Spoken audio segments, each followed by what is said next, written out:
The political survival of British Prime Minister Boris Johnson is looking increasingly uncertain as more allegations emerge. A former senior aide claims Mr Johnson deliberately misled MPs over his knowledge of a Downing Street party during lockdown. Dominic Cummings says that the Prime Minister had waved aside concerns. Ollie Barrett joins us live now for more on this story. Ollie, these latest allegations, will they push Boris Johnson even closer to possibly getting the axe?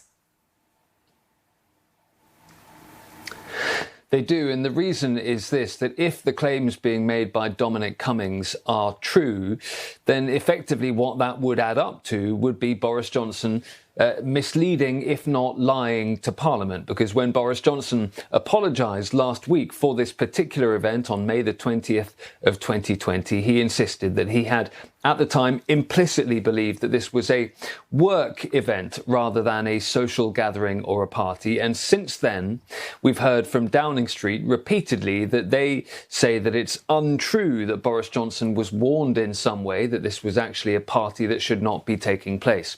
So if Dominic Cummings' claims are correct, and if they can be corroborated by any other officials, then that does open up the prospect that Boris Johnson misled Parliament, and that would normally be a resignation issue. So it certainly does mean that Boris Johnson's job is even more in question today than it was as little as 24 hours ago. All of that said, Downing Street continue to deny Dominic Cummings' claims, and at the moment it is very much Dominic Cummings' word against Boris Johnson's word. Boris Johnson insists that the event on May the 20th, 2020, while it was wrong and while it was a mistake, he does say that he thinks it was he thought at the time that it was a work event and he didn't realise that this was a social event that had been organised in advance. But if Dominic Cummings can provide evidence to the independent investigation that is underway at the moment, then that does raise the prospect of Boris Johnson really being in some very tricky waters indeed.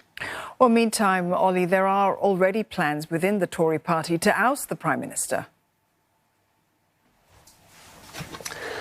In the sections of the Conservative Party, yes, there are only a handful of Conservative MPs so far who've come out and said publicly that they want Boris Johnson to either be removed as leader or to resign himself. The way that the processes work in the Conservative Party is that if a certain amount of MPs send in a letter to the so-called 1922 committee, which represents backbench Conservative MPs, then they can trigger a confidence vote in the Prime Minister. We are not yet at the point where enough letters have been sent in from Conservative MPs to get us to that point. The other thing that's worth saying here is that a lot of Conservative MPs are waiting and seeing for now. They want to get the results of Sue Gray's independent investigation into the allegations of a number of parties and gatherings in and around Downing Street over the last 2 years.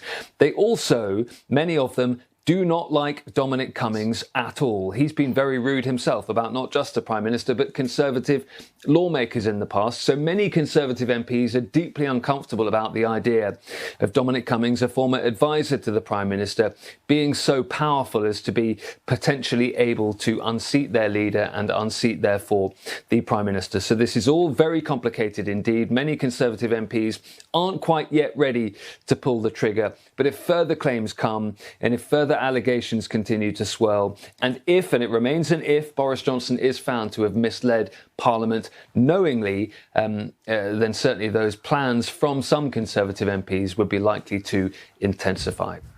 Tense days for the Prime Minister. Ollie, thank you for that update. Ollie Barrett there in London.